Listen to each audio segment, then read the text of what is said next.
সরমনায় কে কে যাবেন? দেখি হাত তুলে দেখেন তো, সরমনায় কে কে যাবেন? সরমনায়, সরমনায় আল্লাহর কুতুবের দপ্তরে আপনার মুড়ি দেওয়া লাগবে না, একবার যাই একটু দেখে আসেন। আপনার মুড়ি দইতে হইব না। সরমনায় যে কি মাঠ, এখন তো কাজ কাম কম আছে, অন্তত 3টা দিন সরমনায় যাইয়া দেখে আহেন যে ওই জায়গার খেলাটা কি খেলা। ওই জায়গায় গেলে বুঝবেন যে সরমনায় কি। সরমনের দূরেতে ভণ্ড কইবেন, আরো কইবেন অমক দলের দালাল। আমি কসম করে বলতে পারি, সরমনায় যদি কেউ 3 দিন ঠিক মতো যাইতে পারে, ওই লোকটার মেন্টালিটি, ওই লোকটার সমস্ত চিন্তা ভাবনা পাল্টে যাবে। যাই দেখেন, আমি কিন্তু আগে সরমনার অনেক বড় বিরোধী ছিলাম, অনেক বিরোধী।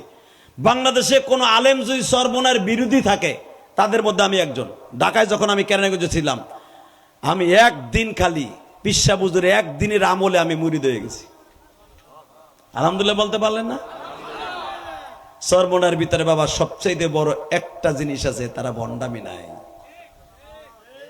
কোনো ভণ্ডামি নাই, এবং কোনো মহিলা মুরিদ করার সিস্টেম নাই।